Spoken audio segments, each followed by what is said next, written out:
Hello, GTS retail partners, and welcome to another vendor spotlight. I'm Scott Bohr, your host, and today we'll be talking to Parable Games about their upcoming solo RPG called Ion Heart. It is like I said, a solo RPG featuring a mech pilot and their mech as two different distinct characters that you run at the same time as they go on adventures in a post-war astral union. So some really interesting possibilities there, some things that they'll talk about.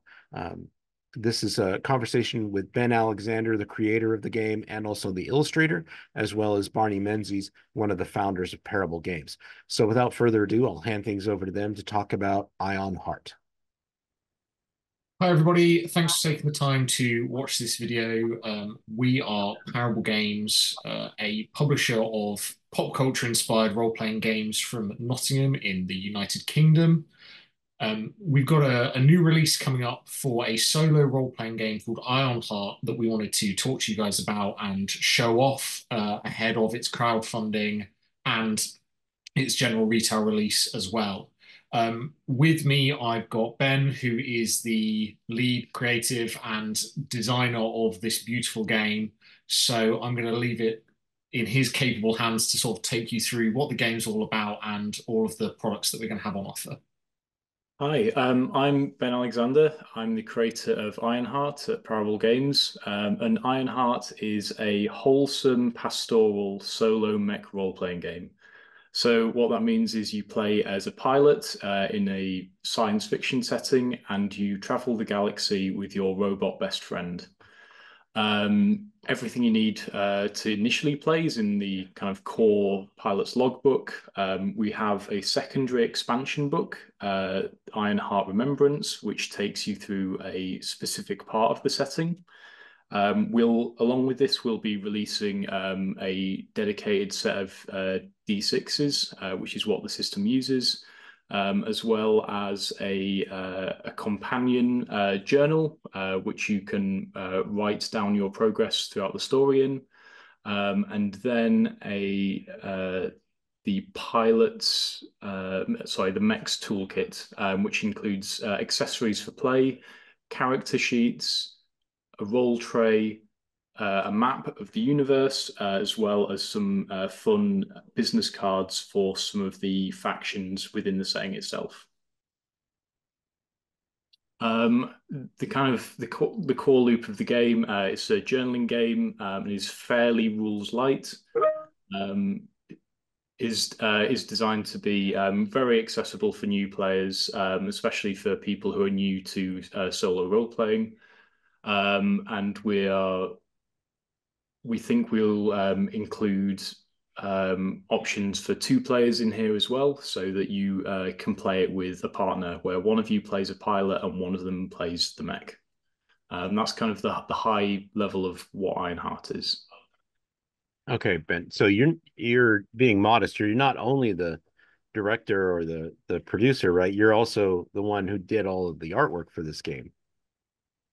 Yes, yeah, that's true. So I'm the artist for this. I also do the layout for it. I kind of transitioned from being the artist on Shiver, which is kind of Parable Games' current tentpole product, and I kind of wanted to spread my wings and go for something that's quite tonally distinct from Shiver, but also that let me kind of do some writing as well.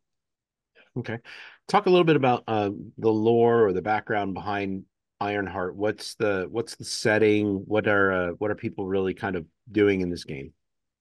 Cool. So the setting of the Ironheart is called the Astral Union. It's kind of a giant conglomeration of different interstellar kind of civilizations that have finally rested on a kind of like a peaceful point in history. The game is set 70 years after a massive conflict, a big kind of existential threat, which has been defeated, and now everything is just a bit more gentle and more towards the utopian side of things. So a lot of the game will be quite peaceful. There is combat in it, but the universe, for the most part, is quite a nice place to exist in. Okay. So for the most part, it's kind of exploring what do these pilots and machines do after the war's over, and they Exactly. Yes. So one of the kind of the lines we use is becoming more than what you are made for. Most of the mechs in this setting were created for the explicit purpose of war, but after that war is over, they've been converted to these kind of machines that are used to help people rather than destroy things. So, help cutting down trees or buildings, building settlements.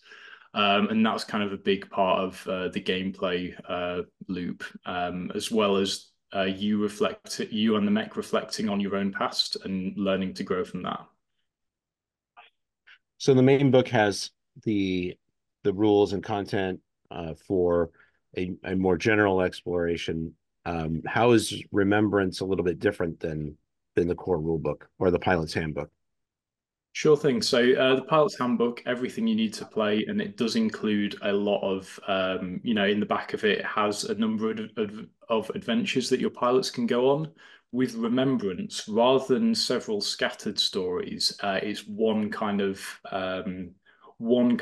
cohesive story in one specific part of the Astral Union. It's set in the kind of in one of the sites where one of these big battles happened. And you will kind of go through this big interconnected story in this kind of part of space. As well as that, we've included two new kind of pilot species you can play as. There's the Rakayan, who are the sort of spider people. If you're fans of Children of Time, it's inspired by that. As well as the Ironborn. The idea behind the Ironborn is they are essentially human-sized mechs who have their own consciousnesses. Um, and yeah, so we'll explore a few things to thinking about AI and humanity, things like that. There, Yeah. What does a machine built for war do when they're in exactly. war? Yeah. Okay. And then the pilot's logbook is that sort of like that's the journal for people who want to write in a physical journal that's tied to the books. Yeah, that's exactly it. So the game is designed to be something that you journal along with as you are playing through the game. You describe your character's experiences, and this is just a handy way of gathering all that together in one place. And it'll also include a few. The pages have a few little extra bits that correlate to the gameplay. So for your mech's disposition and things like that, just to make it a bit more in keeping with the Iron Heart sort of brand, I suppose. Yeah. So if I understand right, your mech's almost like a separate character. So you've got this kind of fluctuating temperament within that character that would be recorded in your journal. So you've made some notations in there to make it easier for people to do that. Yes, 100%. Yeah, so yeah, effectively in the game, you will be controlling two separate characters who do work together. But yes, that's exactly right. Throughout the game, you will track your mech's disposition and any changes that they have, and any kind of like reflections on their own past. So that's something that we want the pilot's logbook to help people do. It's such an interesting concept to have the two characters in a solo RPG and kind of the relationship there, almost like a buddy, um, like a cop drama or buddy drama or something like that, where you got the two characters moving through it. Yeah, exactly. It's something we've kind of made reference to in already is your mech as your mech's disposition changes throughout the game as your pilots does, you might come into conflict almost. You might disagree on things, and what kind of story does that lead to? When you have these two characters who are so close and so bonded, yeah, where does that lead us? Hmm. That'd be fascinating. And then on the dice, it looks like they're essentially standard six-sided dice with a iron heart spin on it. So necessarily required, but a nice add-on for people who are really into the game. Yeah, 100%. Yeah, so just something nice to again keep thematically with the game.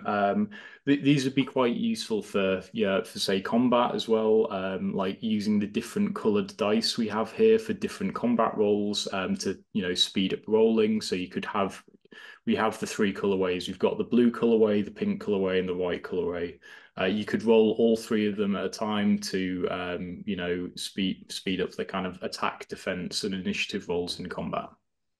And do all three sets come with the dice pack? Is that Oh, sorry, yes. So it's all three colors of dice are all lumped in together. okay? So the dice pack is a 12 count. It's a yes, yeah. Okay. And then how many dice are actually used generally in the game? So generally, you will early in the game, you'll probably use three or four at a time. But as you go on, as things happen in the story, that number will increase. Yeah. Okay. So you have an increasing dice pool over the state of the game.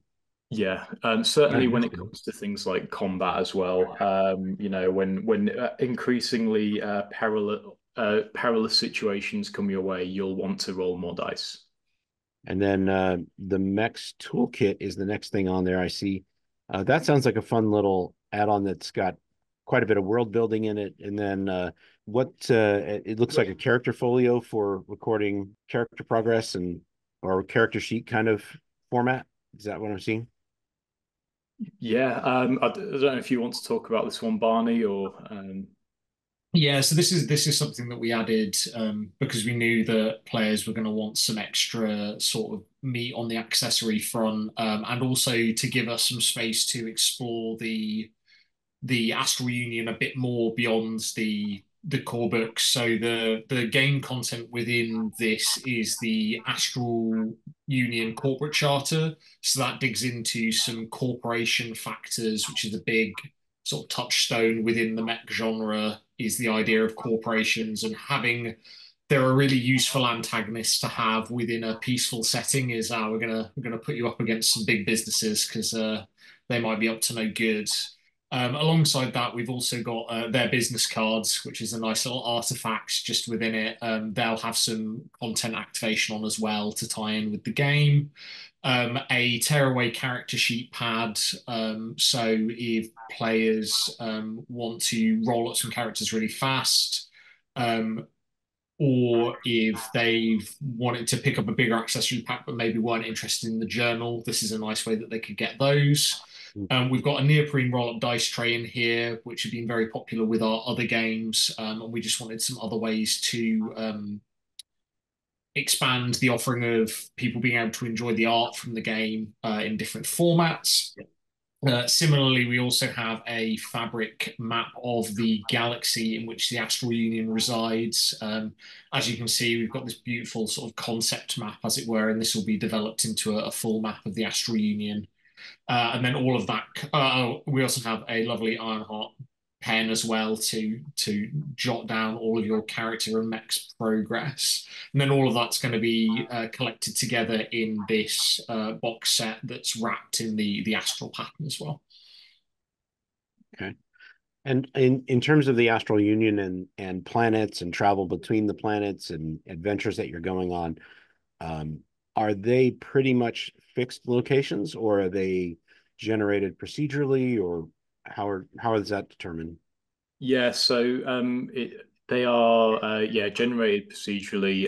The idea is that the Astral Union is colossal, like it's this huge place, and you're probably going to be going to the edges of it. And a lot of the places you will be going to have recently been settled. So they might not be these bustling metropolises. It's almost like a Wild West kind of setting in some of these.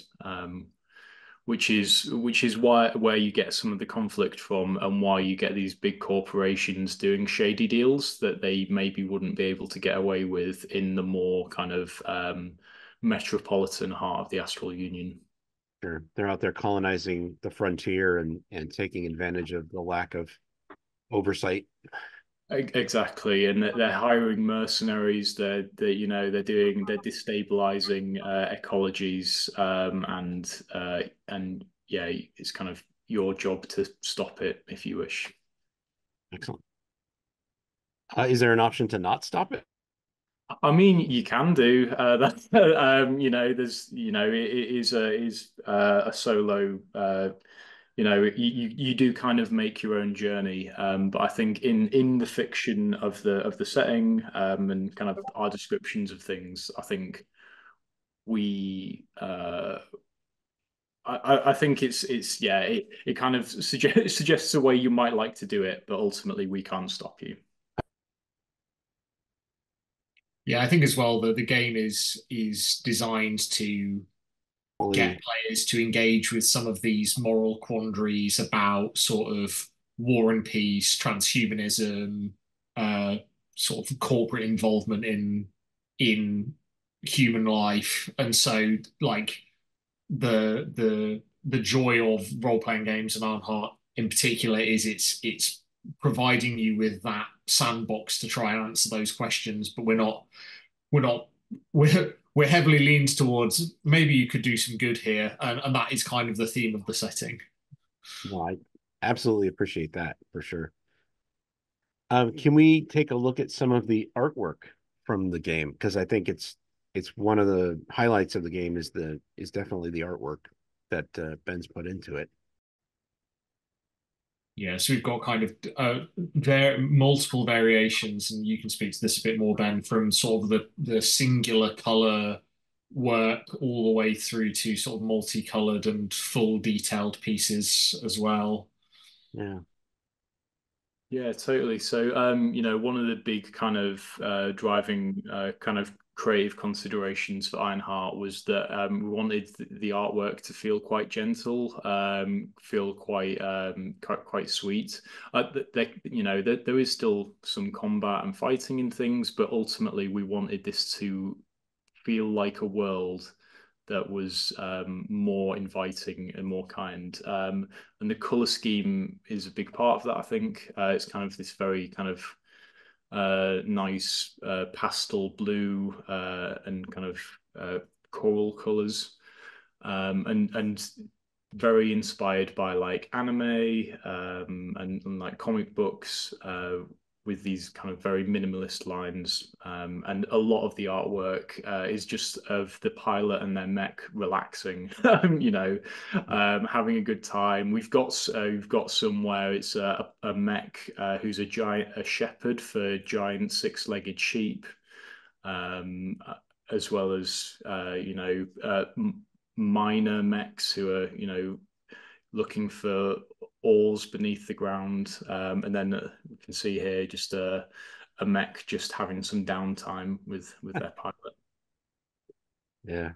It's a Yeah, side we thought and the thing that I really liked about this when Ben brought the project to us, because he'd been working on it sort of in his spare time, was that we really liked the idea of taking the mech genre to a more peaceful and relaxed place. And I think that's something that isn't really available to gamers. There's not much out there doing that, so we're hoping that it's going to be really well perceived. And from the interaction we've had with consumers so far, they've been really excited to be able to kind of just hang out with their big robot buddy and chill out in space and go have a picnic, help out at the circus, or do whatever you want really with how you want to create your stories. yeah, Yeah, it's sorry, you go. oh, go ahead, Ben. I was just going to say, yeah, it's I've got a big love for mech fiction and kind of like big robot things, but uh, there's maybe not so many examples of where it's optimistic and kind of kind-hearted. A lot of it is, the darker side of things, and I love those stories, but I think, there's definitely a gap in the market for this kind of like the kind of sweeter pastoral side of things, where we look at the world with a glass half full. Hmm. Yeah, I think that the that's definitely true that there's this gap in the market for the gentler role-playing games, and we are seeing more of them start to show up. and they're gaining in popularity. And I think it's a great opportunity to have something that's pastoral, but also very mechanical. Like you've got these big giant robots as opposed to a group of anthropomorphic animals that are, going on a journey or something like that, which is kind of the typical route that takes, whether it's a solo or group RPG. But this one takes it in a very different direction with um, having these giant robots as part of it and playing two characters. So I'm personally very excited for the opportunity to jump into it. We got the quick start, played that a little bit before my daughter stole it from me, but now we've got another one. So yeah, I'm excited for it. I think it's a lovely set of artwork, a lovely piece from what I've seen so far, and I'm really looking forward to seeing the rest of it. Thank you. Yeah. Yeah, we're super excited to get this out there, so it's going to be good. And we're like I say, we're getting amazing responses from people sort of saying that this is something they'd really like. Lots of I know Ben mentioned earlier that we're looking to add a two-player mode to this as well as part of our stretch goal plan for the launch. Because one of the big bits of feedback we got at UK Games Expo was we had a lot of couples and sets of friends who are like, oh, we'd love to play this together and have one person playing the pilot and one person playing the mech. So I think there's a lot of scope for sort of growth of the system as well and possibly even future releases. Yeah, certainly. I can certainly see that. And speaking of releases, what is the time frame? I know the Backerkit launches what on the 15th, is that correct? 16th of July for the Backerkit, so that'll be running through until the 15th of August. We'll have retailer pledges on there, but also obviously it will be going to general distribution as well. So it will be up for pre-order through GTS at some point soon. The plan for this is we generally plan 12 months out from the crowdfunding to have things available. So our hope is that this will be dropping in summer 2025 because it's a nice sort of sunny weather kind of game. So that's the hope is that we can have it and people can enjoy it with a nice drink in the sunshine and relax with it. Okay. And in terms of for thinking from the retail perspective or from distribution's perspective too, the number of separate products, you've got the core rule book, you've got Remembrance, you have the journal, the dice, and then the mech kit. Is that Yeah, right? the Met kit. So we've got five SKUs in total. The Met kit we are currently running as a sort of special edition style thing, mostly because there are some production constraints to it because we're looking to try and use local suppliers in the UK where we can to try and sort of reduce our production impact for that box set, but we are hoping that we will be able to sort of work out a way to offer that to retailers as well. Certainly, if we can't offer the physical box sets, we'll look at doing something like including a digital incentive with that corporate charter as part of the retailer release. So if customers are going into store and buying physical copies of the books, they can get a digital copy of that corporate charter as well. Okay, excellent. Great. Yeah, like I said, I'm really looking forward to it. I think it's hitting a niche in the market that's not yet been explored. So very interesting design and lovely artwork. So I'm really excited about that. Any last things you want to say about the project as we close out? I think that probably covers most of it. Obviously, if you like the look of Ironheart, it will be coming to pre-order very soon. But also, if you like this, then you may well also think that some of our other products are well suited for your stores. We have a few other role-playing games available through GTS, including our main tentpole product line, which is Shiver, the scary movie role-playing game, which also has art done by this very talented man, but completely different subject matter, Very, much darker and much scarier. yeah, very different. Lots of blacks and reds.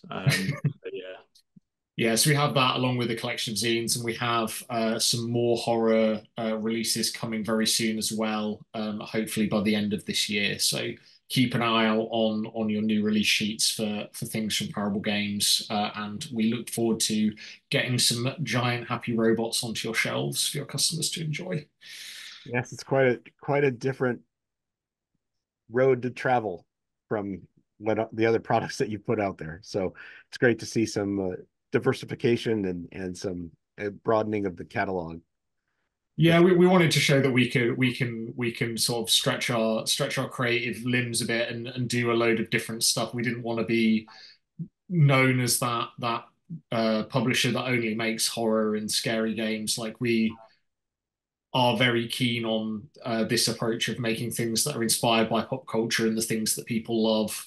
We all have a big love for sort of pop culture as a whole. So being able to dip into various aspects of that is really, really fun as a team. Excellent. Great. Well, thank you both for your time. Thanks for being here and for introducing Ironheart. Really looking forward to that one coming out. Thank you so much for being here, retail partners. We really appreciate your participation in these interviews and discussions about upcoming projects. Check out the Ironheart crowdfunding on Backerkit, and then also be aware that these products will be available next year when they release from GTS distribution. So we hope you'll take a look at that. With the rise of solo RPGs, especially one this unique and really kind of fitting into an unexplored niche, I think it'll be a great hit for us, a great hit for you and your stores as well. So thank you again. Until next time, make sure you like and subscribe to be aware of upcoming releases.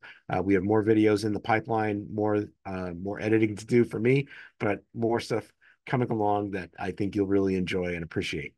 So thank you. And until next time, we'll see you.